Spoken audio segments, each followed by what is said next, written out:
Hey everyone, welcome to Needy Cat Studio. I'm Cheryl, and today I'm going to continue with my series on the XL3340 by Brother. And you can, most computerized Brother machines are very similar, so you can follow along if you're interested. And maybe you're new to the machine, or maybe you're just new at sewing, so you just want to learn how to use it. In this video, I'm going to just share a little bit about needles, changing the needle, and what types of needles there are and what you can use for your machine. The first thing I'll do is talk a little bit about the needles. So I have some different packets here, and you can see it's an assortment in size right here. So we have like a size 10, 12, and 14. And these needles, and these particular needles are Jersey ballpoint, so you want to use those for like stretch knits, something like a fabric like this that has stretch in it. So I prefer Smetch, but anything that you can probably find out there that is a universal needle is going to work, brand wise. I'm sure Singer even puts them out, but they're universal needles. This is a variety of sizes, 10, 12, and 14. And back here it just says for most wovens knits, materials such as leather, denim, stretch, or coarse knitwear can be sewn more easily with one of our specialty needles. Okay, so that was one that I showed you here prior, was a specialty needle, what they would consider. This I use for my wovens, and depending on how thick the fabric is, so generally for, say, a cotton, just putting together 100% cotton, I'll generally use a 12 or a 14. So I would say more than likely a 14. As far as quilt blocks, I'll just usually use a 14. So there's that. And then there is a heavy duty needle, and those are size 16. You can get one in an 18. Generally, 16s are good for like jeans and that type of stuff, and just heavier fabrics. And then, of course, the 18, I don't think I have an 18, but that'll do the really heavy duty stuff like leather, heavy canvas, that kind of stuff.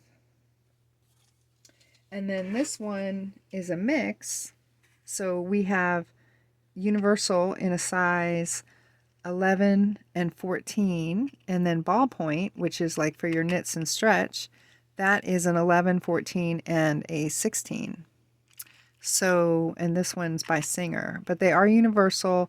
They'll have the flat part of the needle in the back. And I'm going to go ahead and take this needle out and show you.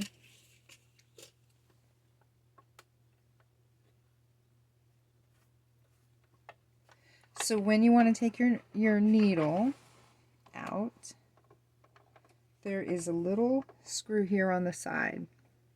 If you can see this, there's a screw right here, and you just want to turn this, let me get a grip here, towards you. So if you just keep it hand tight, you really don't need a screwdriver, but there is a little flathead, it is like a flathead screw there.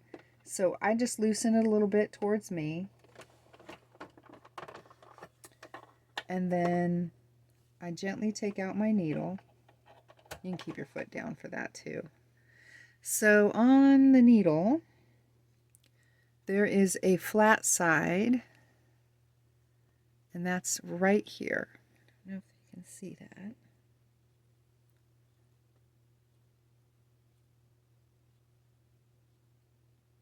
I hope it's not too blurry. But there is a flat side here, and then the rounded side is in the front.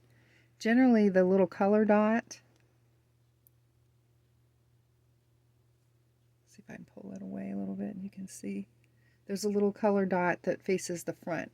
So the flat part goes in the back, and all you're going to do is just go ahead, there's a little hole in there, and when you loosen that screw, it just makes it, you know, a bit bigger so you can get it in there. So the flat part goes to the back of the machine, and there's a little spot here If I can pull that forward and bring a light to it. See, there's a stopper right up there. There's a stopper right here. So pull it up as far as it'll go, and then go ahead and tighten your screw away from you, and just get in there pretty tight. But you definitely, I haven't never had to just take the screwdriver and tighten it that tight. I wouldn't do that. I just make sure it's in there pretty good, secure. Go ahead and just thread your needle. So in here I'm just using a size 14 for just regular woven. And so you're going to thread this from front to back. And I'm just going to hand thread it.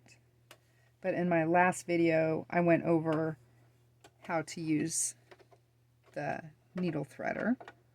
So hopefully you practiced on that. I think while I'm here too, I'll let you know how to change your presser foot. So let me zip around this way. Sometimes you want to change your presser foot because you might need to use a different foot for whatever you're doing. You might want to put a zipper in. You might want to change the foot. But there is a little lever back here. And it's, well, generally I guess it's going to be probably about the same on a lot of these computerized machines. And all you do is push this in, and that drops your foot. Now I'm going to spin it around. Lifted my bar here with my presser bar there, and I've taken off my foot. There's a little bar right here that this has a little hole, or it's kind of curved, and you can change out your foot. So let me see, I have another one somewhere here. I'll just kind of show you. This one has the letter R on it, and a lot of this is used for hemming and that type of stuff. So all I'm going to do in there, just kind of line it up, and then grab my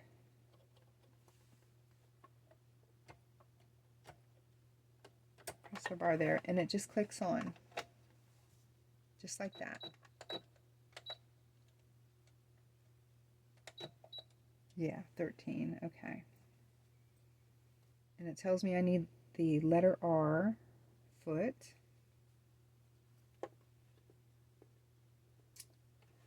Okay, and then I'm just gonna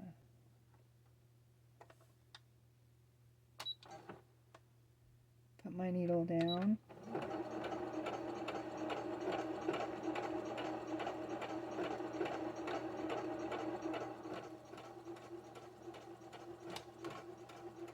And just run this through really quick just to show you.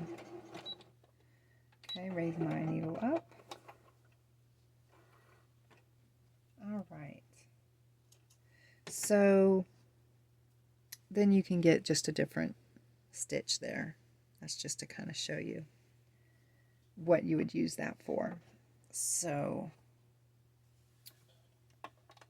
I'm going to take it off again. Move it over here. Definitely put your feet back in their case if you can. Don't lose your feet.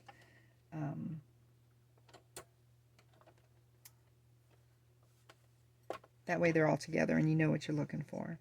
So I hope that helps someone and how to change your needle, and that's that. So happy sewing!